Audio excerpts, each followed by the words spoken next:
Bom, a partir de agora a gente está gravando, só, tá? Então, seus áudios, seus vídeos e o chat estará sendo gravado e será disponibilizado depois no YouTube para acesso de todos, tá? Bom, já falamos sobre uma introdução breve da madeira, né? Sobre a sua origem, principais, a sua macroestrutura, sua microestrutura, né? Suas principais características. Depois falamos sobre as propriedades, né? Física e mecânica. Tá? Introduzimos aqui o processo produtivo, né, da madeira serrada, tá, na aula passada, e agora nós vamos começar aqui a verificar como a gente compra madeira, tá, ou como a gente utiliza a madeira. Então, eu separei duas partes, eu chamei de derivados e depois de produto, tá? É, então, derivado seria como você compra madeira, como você vai encontrar madeira no mercado, e produto seria é, a, a a utilização em si, né, dessa madeira. Então, por exemplo, a gente vai ver aqui, entre derivados, a gente vai ver aqui que você pode comprar a madeira roliça, né, que seria o tronco completo, falquejada, que seria, para quem se lembra da aula passada, né, do processo produtivo, falquejamento é aquela etapa em que você transforma a madeira roliça, né, num tronco retangular, vamos dizer assim, a gente tira as bordas e deixa ele retangular, né? Lembrando que esse processo tem muita perda, tá? Mas aí é como se você utilizasse o retângulo máximo, né? Dentro da circunferência do tronco, né? Que não é uma circunferência, mas a ideia acho que vocês entenderam. E a gente tem a madeira serrada, né?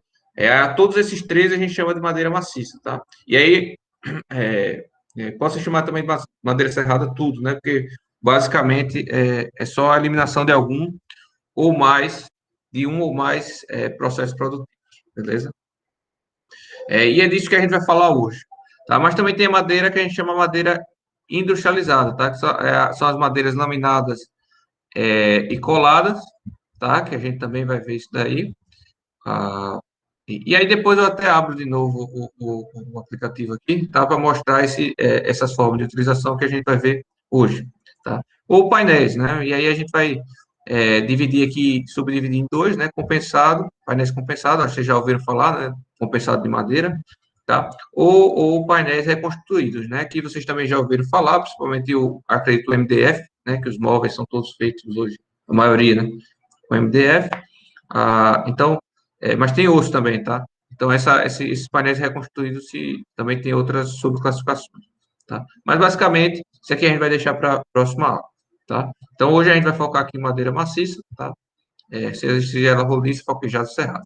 E aí, produtos, né, que eu falei também que tem uma outra aula de produtos, mais voltada, assim, para uma utilização, né? Como, por exemplo, pisos de madeira, né? A utilização de madeira para formas, tá? De concreto armado, utilização para forros, né? Para coberta e etc, tá? Então, aqui a gente vai focar mais assim como você encontra no mercado essas madeiras, né? Nas próximas aulas, depois desse conteúdo aqui, a gente vai ver os produtos propriamente de madeira, tá? E suas características. Fechado? Então, sobre a madeira roliça, tá? Veja, basicamente, quando a gente fala madeira roliça, é o tronco da árvore, tá? Em que a gente só retira a casca, da casca até o câmbio, tá? Da casca até o câmbio, então a gente fica com todo o tronco, né? Tá? E com todo o lenho, que a gente chama, né, também, que é o alburno e o cerne juntos, tá? E também fica aí a medula, né? Não tem como tirar, já que a gente não está serrando, beleza? Mas aí, geralmente, são seções muito espessas, né? São grossas, são robustas, esses troncos, né? E aí, essa medula fica aí como algo inutilizado, tá bom? Eu não sei se vocês se lembram que eu comentei com vocês nas aulas passadas, pessoal, que quando você extrai a madeira, a madeira começa a secar pelas extremidades, né, que você corta, tá? Ou seja, a umidade começa a sair pela extremidade que você corta, e aí, ó, gera essa secagem muito rápida, né, e de forma descontrolada gera esses fendilhamentos aqui, ó, nas bordas, tá? Que não são desejáveis. Isso diminui muito a resistência da madeira, tá bom? Então, isso, por exemplo, já configuraria uma patologia grave é, no seu material, né, no seu produto que você está comprando, se você for utilizar isso para fins estruturais, tá? Você teria que fazer aqui um reforço metálico na cabeça. Percebam que aqui já tem, né, um reforço metálico, uma chapinha, mas esse não é o suficiente para utilizar de forma estrutural, tá bom? Isso aqui é mais se você for utilizar, sei lá, para uma cerca, que você não vai receber carga nesse tronco, né? Mas se você for utilizar por fins estruturais, você vai ter que fazer um reforço aí na cabeça por conta desses fendilhamentos acentuados. Então, é, perceba que quando vocês forem comprar, vocês têm que evitar comprar material dessa qualidade, tá bom? Para a estrutura. Para evitar esse tipo de patologia, né, só um destaque, fazer o processo de secagem corretamente, tá? Então, se você cortou a árvore, tenta impermeabilizar essa superfície cortada para não começar a secar logo, ou assim que você cortou a árvore, você começa a descascá-la, né? Para que ela seque por toda a superfície, não só por essa extremidade cortada, né? É justamente vamos dizer assim, não simetria na secagem, né? E, portanto, variação de volumes assimétricas, né? Desuniformes, é que a madeira fendilha, né? Porque ela vai mudar, ela muda de dimensões mais, perdão, ela muda de volume, né? Mais em um determinado ponto dela do que no resto do seu corpo, né? Então, ela vai fendilhar por conta dessa diferença de redução de volume, tá bom? E veja que isso daí está diretamente relacionado à sua propriedade de troca de umidade com o ambiente, né, higroscopia, e com a sua outra propriedade, que é a variação, a retratabilidade, tá, que é a variação do volume com a perda ou ganho de umidade. Bom, ah, beleza. E aí, poxa, para que é utilizado, né, essas madeiras roliças? Bom, eu não sei se vocês prestam atenção ao redor, né, ao redor, nas construções, mas, assim, uma utilização possível, mas não muito comum, é a utilização, por exemplo, como estacas cortinas, né, servindo como cortinas, né, então você crava no solo, e aí você põe essas pranchas, essas tábuas, né, que aí sim já é madeira serrada, tá, entre entre entre os troncos, né, entre as madeiras roliças. E aí essas tábuas levam a carga do solo que está aqui, ó, em cima, tá? Então, toda essa estrutura está contendo o solo aqui em cima. Então, esse solo carrega por meio de empuxo de terra, que vocês vão ver isso na disciplina de mecânica dos solos, né? Eu começar a ver isso na disciplina de mecânica dos solos. Então, a partir do empuxo de terra, há um carregamento nessas pranchas, nessas tábuas, né? Essas tábuas carregam as estacas, e essas estacas devem resistir para não tombar, beleza? Então, isso aqui é cravado um certo comprimento, geralmente duas vezes por volta, né, de duas vezes esse comprimento em aberto. Então, se aqui tem 3 metros, para dentro do solo deve ter uns 6, tá, por volta disso. E você vê aqui, ó, que tem ligando essas tábuas ao tronco, tem essa chapa metálica, né, que é ao redor, que também serve para confinar aqueles fendilhamentos, né? Então, para evitar que surjam fendilhamentos aqui em cima. Então, é um reforço estrutural, vamos dizer assim, tá? É utilizado também para estacas de fundação, mas não é muito comum, tá, pessoal? Madeira e solo não combinam, por conta da umidade que tem no solo, a variação de umidade que tem no solo. Então, para obras temporárias, ok, mas para obras permanentes, isso não é muito legal, porque você não consegue passar impermeabilizante, né, no trecho enterrado. Então, você vai ter um trecho da madeira, vamos dizer assim, protegido, se você invernizar, né, e outro trecho não protegido. E aí você vai ter variação volumétricas não uniforme, né. Isso é muito utilizado, pessoal, em construção civil, né, geralmente para peças decorativas. Então, lá em Milagres eu já fiz alguns projetos que tem esse tipo aí de madeira, tá? Ah, esse tipo de produto, né? É madeira roliça. Mas é mais estético, né? É mais estético. Isso aqui poderia, com certeza, ser feito com qualquer outro material, né? Desde concreto é, é, até, até a própria madeira sendo que serrada, né? É mais estético. E uma coberta, né? Não sei, um galpão aqui feito de madeira roliça também, né? Pontes, tá? Pontes. Esse aqui ó, é um macho, né? De uma ponte estaiada. Esse aqui é madeira, é lá na Universidade de São Paulo, se não me engano. Tá? Só que é em São Carlos. Posso estar enganado, tá? Mas eu acho que é isso. Isso aqui é uma madeira, é uma ponte, né? Meio que improvisada, né?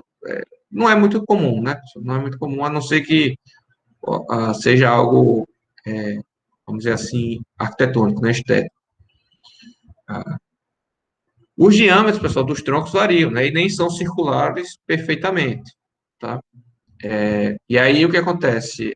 Você deve utilizar o diâmetro na hora de calcular, na hora de comprar, né? A madeira, é, como o diâmetro que você vai utilizar nos cálculos como menor ou igual a uma vez e meia o diâmetro mínimo, tá?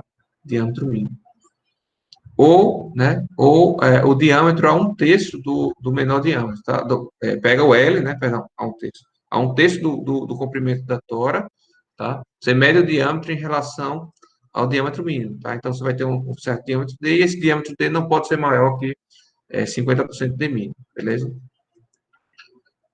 E aí você utiliza esse D para toda a tora, né?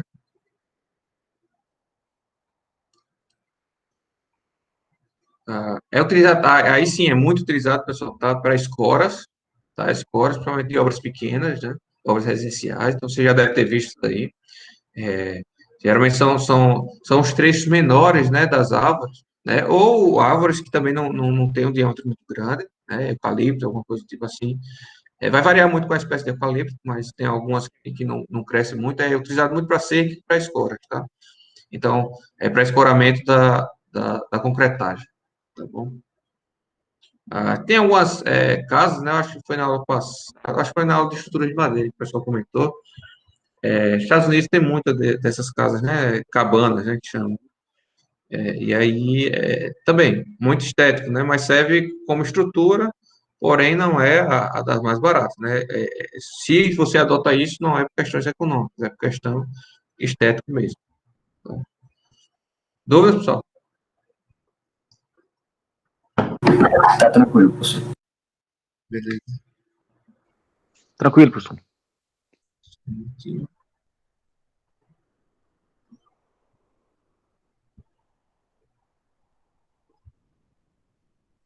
Pronto, vamos lá. Madeira falquejada, pessoal, não tem muito o que falar, é mais ou menos igual ao madeira roliça, né? Produto roliço. Então, basicamente, você pega o tronco, né, e corta em formas poligonais, tá? Você tem uma perda grande de madeira, é bom destacar isso. Mas se isso for feito em fábrica, geralmente essa madeira é reutilizada, tá? Nem que seja para combustível, né? Nem que seja para queimar, para servir de energia para outros processos produtivos, tá? É difícil você jogar fora isso daí. Ah, eu falei que geralmente é retangular, mas pode ser poligonal, tá, pessoal? Nada impede, tá? Aí vai depender, mas a diferença é essa. E as utilizações são iguais da madeira roliça, a depender da ideia arquitetônica, né? Beleza? Bom, e aí a madeira serrada, propriamente dita, né, que aí sim é a mais utilizada, sem sombra de dúvidas, na construção, tá? Justamente depois que o tronco, né, depois que o lenho passa por um processo de desdobramento e depois de aparelhamento, tá? Então, você pega o tronco, tira a casca, tira o câmbio, né? A, é, Corta eles, né? Corta o tronco em lâminas, né? Essas lâminas podem ser feitas de diversas maneiras, eu falei na aula passada já, né? Podem ser de forma reta, de forma diagonal e tudo mais, né? Radial. Aí vai depender do processo produtivo. Quanto mais complexo, mais caro é, porém, geralmente, maior qualidade a madeira sai, tá? Ah, e aí, a depender da posição da peça que você retira, né, do tronco, né, e aqui tem uma figura para ilustrar isso, tá? As propriedades dela vão variar, né? Como eu falei para vocês, né? A madeira é um material extremamente incerto quanto às suas propriedades, né? São extremamente variáveis. Então, se você tira uma peça que está passando pelo núcleo da madeira, essa peça não pode ser utilizada como elemento estrutural, tá? Isso é uma falha. Você não pode utilizar o núcleo como peça resistente, tá? Mas professor, e se eu utilizo o tronco inteiro, eu não estou com o núcleo, tá, com a medula, tá. Sendo que você tem toda essa seção aqui para uma pequena medula, né? Então essa parte não vai trabalhar para resistir, tá? Mas se você pega uma madeira aqui e essa medula corresponde à metade da largura dela, vamos dizer assim, então quer dizer que você está jogando metade da resistência fora, tá? Na verdade, metade da largura que pode impactar mais ainda do que a metade da resistência, tá? Vai depender do esforço que você esteja analisando. Então, não pode passar-se por dentro da medula, né? Quanto mais próximo do centro, melhor, porque a gente sabe que vai estar no cerne, né? Que é aquela parte mais seca, mais dura. Melhor, entre aspas, tá, Pedro? Melhor em termos de resistência, tá? Em termos de propriedades mecânicas. Mas nem sempre é o desejado para a obra, tá? Você não precisa de resistência, você precisa de facilidade, por exemplo, de pregar, né? Então, é melhor um trecho mais macio da madeira, tá? Ah, e aí também a depender de onde você tira, ó, a secagem, tem que ter muito cuidado, porque a secagem pode gerar empenamentos, tá? Distorções, né? E geralmente essas madeiras serradas têm perfil fino, né? Então ela pode sofrer variações volumétricas e defeitos, né? A depender do ponto que você tira do lenho, né? Você tira essa madeira serrada do lenho. Obviamente que as dimensões dessas peças, né, e essa é uma desvantagem da madeira, são limitadas pela dimensão da tora, né, não é nem do tronco, é da tora, que você chegou. Então, se você, em termos de comprimento, se você cortou toras de 6 metros, então você só pode produzir peças de 6 metros de comprimento, né, não dá para produzir mais. Se você tem um tronco de diâmetro de 50 centímetros, você não vai conseguir produzir peças com altura muito maiores que 40 centímetros, tá? Porque ah, você não vai ter como cortar essa peça, beleza? Então, as dimensões das peças dependem da dimensão do tronco. Por isso que aqueles troncos mais fininhos não dá para utilizar como madeira serrada, porque você não consegue extrair quase nenhuma madeira deles, tá? E de forma serrada, né? De forma serrada. Então, as dimensões comerciais, tá? E a nomenclatura para cada peça de madeira serrada é preconizado nessa NBR aí, tá? 14.807. Essa é a mais recente que tem, ah, porém tem outra norma que traz outros valores, tá? Na verdade, traz intervalos de valores, tá? Já de cara adianto para vocês que o mercado não respeita essas normas, tá? Então, muito possível que você encontre valores diferentes, tá, no mercado. Mas aí, são vocês, engenheiros, né, que tem que fazer essa interface entre a nomenclatura comercial, nomenclatura chamadas pelos práticos, né, vamos dizer assim, pelo carpinteiro e tudo mais, e a parte técnica, né, que são definidas pela norma e pela academia, tá bom? Mas basicamente, só para vocês entenderem, eu não vou estar lendo aqui tudo, obviamente, tá? Mas, por exemplo, se você chama uma peça de caibro, né? E aí, geralmente, esse caibro é utilizado para cobertos, mas nada impede de você utilizar para qualquer outro fim, tá? Mas é só uma nomenclatura. Então, o caibro geralmente tem de 40 a 80 milímetros, tá? De espessura, de largura, perdão, espessura, tá?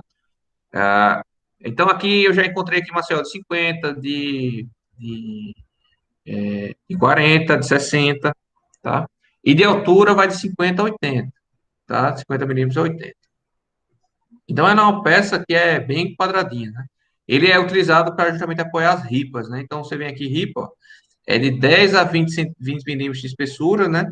E de 20 a 50 milímetros largura, né? O comprimento vai depender da tora, tá? Vai ser 6 metros, 4 metros, vai ser o que você pedir, tá? Lembrando que tem limites, né, de comprimento.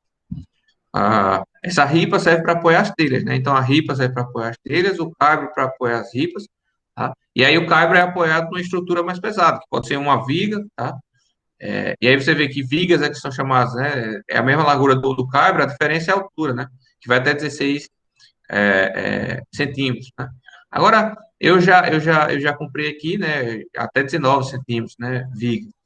E aí o pessoal ainda chamava de vigas. Mas não importa. Você pode utilizar uma viga dessa como caibro, tá? Se o seu vão entre terças, né? For maior do que o previsto, tá? Bom, então, se vocês não entenderem algum termo aqui, vocês podem tirar dúvida, mas dá uma lida.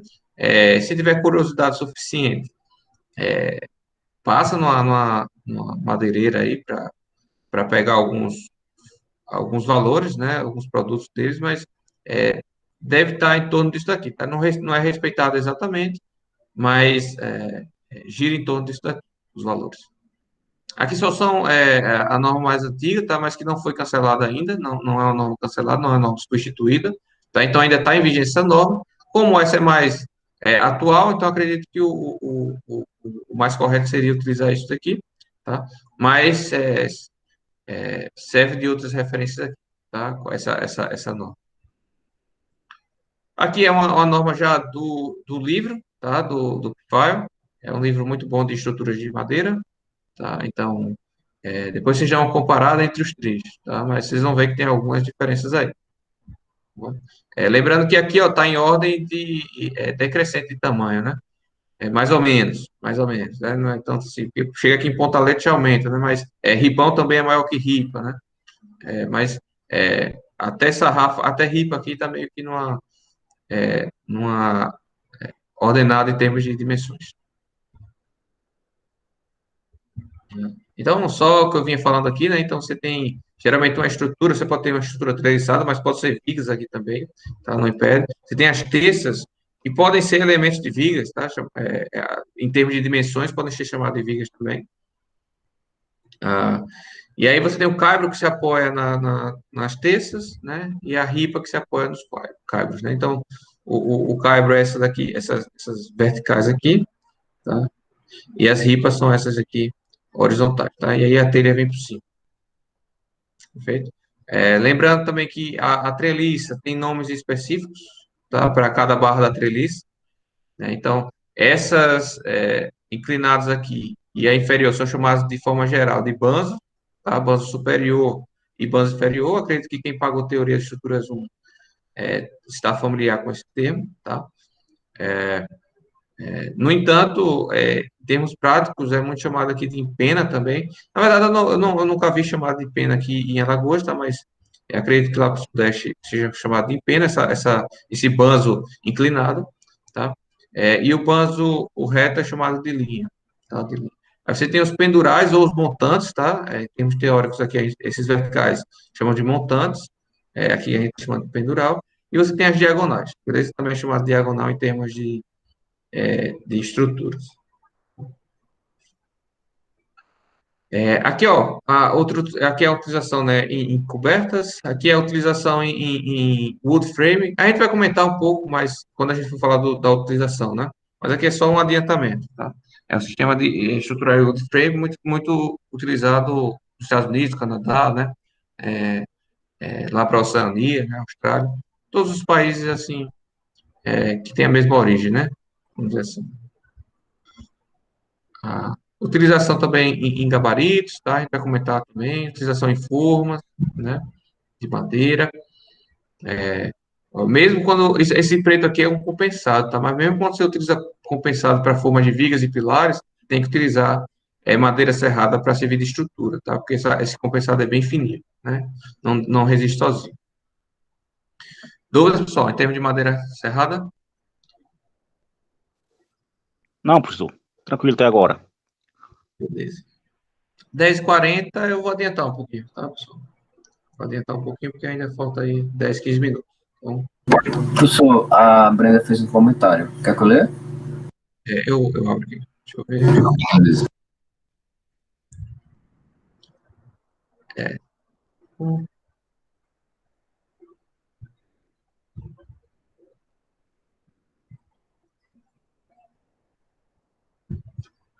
Isso. Então, em termos de escora, utilizado madeira é mais em obra pequena, né? E já está sendo substituído, tá? O mercado, pessoal, está em mutação constantemente, né? Então, vou dar um exemplo aqui. Em 2016, 2015, teve aquela crise, né? Eu acho que vocês se lembram. Não sei se vocês estavam muito atentos, mas assim, pegou em cheio a construção civil, né? Não sei nem se vocês estavam já no curso de engenharia civil, mas pegou em cheio a construção civil, tá, pessoal? Foi assim, foi um murro na cara, nocauteou, tá? E aí o que tinha de engenheiro trabalhando em construtora, né? Foram todos demitidos, a maioria, né? Vamos dizer assim, construtora que tinha 10 engenheiros ficou com dois, tá? Alguma coisa do tipo assim. Então, foi um negócio bem crítico. E aí, muitos desses engenheiros abriram as próprias construtoras, né, pequenas, para fazer casa e tudo mais, e aí teve um boom. E aí, hoje a gente trabalha com projetos, né, sentiu já uma melhora, uma grande melhora em termos de qualidade, né, dos insumos e tudo mais, porque justamente esses engenheiros que estavam adaptados já a um tipo de construção mais moderna, né, não é nem mais moderna, com produtos de melhor qualidade, de melhor controle, né, esses engenheiros vieram para a construção pequena, né, e aí adaptaram o mercado de construções pequenas. Então, por exemplo, já está muito comum residência de obra de alto padrão, né, a gente está utilizando laje com cubeta, né, que não era nada utilizado alguns anos atrás, né, nunca tinha, tá, nunca queriam, os construtores nunca queriam, porque os pedreiros não estavam acostumados, né, e aí, quando esses engenheiros chegaram das obras grandes, né, trouxeram também os pedreiros, os, os práticos, né, vamos chamar assim, que trabalhavam com ele nas grandes construtoras, então eles já tinham habilidade de trabalhar com esse tipo de sistemas, né, e aí está tendo uma certa evolução para obras pequenas também. Pelo menos aqui em Maceió, Arapiraca, nessa região. Tá? Não sei, interior demora mais para chegar. Mas aí por que eu falei isso? Porque no caso das escoras também a gente sente que tem sido muito substituídas, né? Apesar de a gente ser muito utilizado de madeira, mas já tem sido substituídas por metálico, né? Porque aí os construtores já têm fornecedor, né? Já sabem onde pegar um preço mais em conta, os seus trabalhadores já estão mais acostumados com o metálico, né, que é mais fácil de você regular a altura, aplicar contra flecha, inclusive, né? Então, está tendo essa adaptação, tá? Mas ainda assim é muito utilizado de madeira. E aí, como a Brenda falou, o problema da madeira é que quando você aluga uma escora metálica, você sabe, para uma certa altura, para 3 metros de altura que você vai escorar, essa escora metálica resiste a 200 quilos, 100 quilos, o que seja. E é padronizado, né? É bem constante, vamos dizer assim, os valores. Já a madeira vai depender do tipo de madeira que você compra, vai depender da qualidade que ela chega na obra, né? E aí, como é que você vai fazer um projeto de escoramento, por exemplo? Como é que você vai prever o escoramento da sua obra se você não sabe a resistência da escora, né? Aí fica mais difícil. Beleza? Aí o que é feito é que não se vê isso, não se vê. Só que é muito raro, dá problema, mas dá, tá, pessoal? Não pense que não dá, é porque isso aí não chega ao público em geral, tá? Mas dá muito problema, dá dor de cabeça isso daí. A abertura de forma na hora de concretagem, você perde o dia de concretagem, perde a peça, tem que quebrar, tá? Isso dá muita dor de cabeça, então é, por isso que esse é um dos motivos para estar se passando para a escola metálica, beleza? Vamos lá.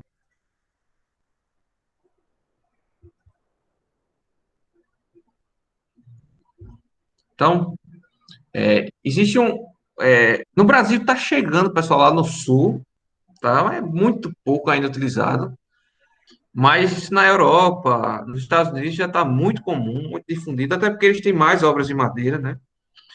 Que é a madeira laminada e colada, beleza? E o que é isso, madeira laminada e colada? Vamos lá. Então, madeira laminada é porque a gente vai utilizar lâminas de madeira, tá? Lâminas de madeira. E essas lâminas, geralmente, tá? São consideradas de 15 a 50 milímetros, tá? De espessura. Quanto maior mais fácil de produzir elementos retos, e eu explico já por quê, tá? E quanto menor, você consegue até produzir elementos estruturais curvos, tá? Curvos. Em geral, você utiliza de 15 a 30, tá? A partir da bibliografia, pelo menos que eu tomei como referência. Inclusive, eu estou precisando atualizar minhas aulas para colocar as referências direitinho, né? Para vocês buscarem posteriormente. Mas, assim, ah, então, basicamente, você tem lâminas, tá? Então, na hora de serrar a madeira, né? Veja que isso aqui já é um produto derivado de madeira serrada, né? Já é algo derivado de madeira serrada. Então, você vai ter os produtos, a madeira serrada, que vai estar lá com a espessura de 15 a 50 milímetros. A largura não importa, e é a escolha do projetista, do construtor, quem esteja à frente disso daí, tá? Do cálculo. E aí você cola essas lâminas, tá? Você cola essas lâminas e aí você faz a peça estrutural de madeira com a dimensão que você quer. Com a dimensão que você quer. E aí, quando você faz a peça de madeira com a dimensão que você quer, você consegue vencer vãos maiores, você consegue vencer um pouco daquela desvantagem da madeira, né, que são os tamanhos limitados pelo tamanho da tora, né? Vocês conseguem vencer esse tipo de limitação. Aí você consegue fazer vigas robustas de madeira, né? Uma viga, por exemplo, de 15 de largura por 50 de altura, é possível fazer. E aí você consegue vencer um vão de 5, 6, 7 metros, dependendo da carga, né? Tá? Ah, e aí, obviamente, que isso é um produto industrializado, tá? Eu vou mostrar daqui a pouco fotos, né? Então, aqui, ó, uma foto. Então, eu não sei se dá para ver, pessoal, na foto, mas aqui, ó, isso aqui é uma lâmina, tá? Isso daqui embaixo é outra lâmina. Então, você cola várias lâminas assim, tá? Sobrepostas uma na outra. É por esse processo aqui, você aplica cola cola mesmo, tá, pessoal? É uma resina entre as duas lâminas, tá? E aí você comprime elas, deixa comprimindo até secar a cola e depois solta, tá? Depois solta. E aí, só que como é um processo industrializado, pessoal, aí precisa ter muito cuidado, tá? Então, o processo de secagem precisa ser bem feito para você não ter lâminas empenadas, tá? Não pode ter, antes de colar, você tem que identificar já possíveis defeitos, como nós, como medula, tá? Na madeira, para não utilizar, porque senão você vai perder toda a peça, tá bom? Então, é um processo industrializado, é uma madeira com maior confiança. Então, se você está trabalhando com madeira laminada cavada, com certeza, pessoal, você vai estar trabalhando com madeira aí de primeira qualidade, vamos dizer assim, tá? Uma madeira com a umidade controlada e com as dimensões bem definidas, tá? Aí você consegue fazer, por exemplo, eu já vi o pessoal utilizando nos vídeos, no YouTube mesmo, tá? O sistema estrutural é todo em wood frame, né? Aquela foto que eu mostrei anteriormente, aqui, tá? Todo em wood frame. Sendo aí que na garagem, né, tinha que vencer um vão de uns 8 metros, 7, 8 metros. Então, na abertura da garagem, eles pegaram e botaram uma viga dessa, tá? Uma viga laminada e colada, né? Para poder vencer esse vão. Tá? Então, é uma opção também você utilizar isso apenas em situações específicas na sua obra. Tá? Aqui em Alagoas, pessoal, nunca vi não isso aí, tá? Não sei nem onde compra isso. E desconfio se tem por aqui pelo Nordeste fábricas disso daí, tá? Posso estar errado, mas eu nunca ouvi falar. Mas, ó, como você pode fazer peças a partir de lâminas finas, né? Você consegue entortar a lâmina antes de colar, então você entorta várias lâminas antes de colar, cola, e quando a peça ficar pronta, ela vai estar rígida, mas vai estar curva, né? E aí você consegue fazer essas arquiteturas aqui extremamente complexas, né? Isso tudo é madeira aqui, tá? Isso aqui é uma coberta de madeira. Aí você me pergunta, mas professor, e essa cola resiste mesmo? Ela aguenta? Resiste, tá? É justamente esse, o desenvolvimento de resinas sintéticas, né? Vamos dizer assim, ou seja, a partir da química orgânica, né? A gente conseguiu evoluir bastante aí na engenharia de materiais e criou-se resinas que a gente vai comentar posteriormente, tá? Mas criou-se aí resinas sintéticas que têm mais resistência do que as próprias resinas da madeira, tá? Então, são colas mais resistentes, vamos dizer assim, que as colas dentro da madeira, presente da madeira, tá? Obviamente que essa peça, ah, essas peças passam por ensaios experimentais, então é preciso comprovar realmente que a resistência da cola, né? Ou seja, das lâminas, da cola entre as lâminas é superior do que a resistência na própria madeira, ou seja, quando ela rompe, ela tem que romper na madeira e não na intersecção entre lâminas, tá? Isso é tudo feito, os ensaios, né? É tudo normativo, e aí você garante a resistência da peça, tá? Mas basicamente, como é que você escolhe a espessura da lâmina, né? Então, primeiro, quanto menor a espessura da peça, da lâmina, né? Mais lâminas você vai ter que colar, mais colas vão ter, né? Mais seções com cola vai ter. E como eu disse para vocês que a resistência da cola é maior do que a própria madeira, da resina da própria madeira, então, quanto mais cola você tiver na seção, quer dizer que mais resistente ela é, tá? Porque você vai ter mais resina sintética, que é mais resistente que a resina natural da madeira. Bom, ah, obviamente que aí quanto mais fino, mais lâmina você vai ter que colar e, portanto, mais, mais trabalho você vai ter, né? Mais lâmina você vai ter que colar, então mais trabalho e mais custo com resina você vai ter, né? E quanto menor a lâmina, também é melhor, é mais fácil de secar, tá? Secar cola, tá? Só lembrando, secar cola. Porém, para secar as lâminas em si, né, que seria seria o insumo a ser utilizado na madeira colada, né? É pior o processo de secagem, porque quanto mais fino, mais fácil ela tem de empenar, né? De entortar. É todo um jogo de xadrez aí que você tem que ver ah, em qual, para cada situação que você for trabalhar, qual é o mais vantajoso, né? Tá bom? Ah, então, eu já falei sobre isso. Inicialmente era colas naturais, mas não atingiam a resistência desejada, então era um ponto fraco, né? A intersecção entre as lâminas era um ponto fraco. Hoje já é o mais resistente, a parte mais resistente. Inclusive, você tem, tem resinas resistentes à água, né? Que também traz benefícios para a madeira, né? Já serve também de impermeabilizante interno, né, da madeira. Se você tiver, por exemplo, uma superfície mal feita, né, ou que já chegou ao limite da vida útil é, daquela, daquele verniz superficial, então, se você perdeu, se o micro-organismo, né, se um determinado fungo comprometeu uma lâmina externa, né, da madeira, não significa dizer que as outras lâminas também estarão comprometidas, porque é, tem a resina entre as lâminas que im- i- impedem, né, que a umidade prossiga para as demais lâminas, tá bom? Mas isso não vem ao caso, tá, pessoal? Isso é só uma consequência, não é feito para isso, é só uma consequência. Ah, e aí, pessoal, você tem aqui ah, várias opções de colagem de lâmina, tá? Eu mostrei aquele exemplo real lá, aquela foto, né, com todas as lâminas horizontais, sendo que essas lâminas horizontais é, é, é, têm as emendas menos seguras, tá? E aí, por isso que em regiões de tração, tá, você pode, inclusive, utilizar uma disposição seletiva, né? Você pode mudar a, a, a, a, a direção em que você está colando, tá? Então, você pode fazer todos esses jogos aqui. Inclusive, por exemplo, aqui também, intercalar, né? Que gera também uma resistência maior, tá? E tudo mais. Ah, no Brasil, pessoal, o que acontece?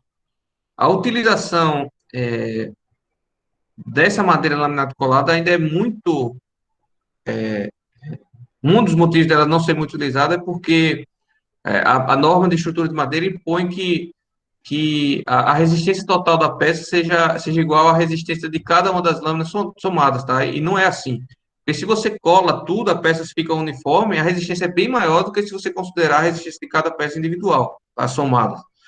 E aí se torna muito conservador e se torna inviável utilizar porque fica muito caro, tá? As peças ficam muito grandes e aí vai ficando muito caro.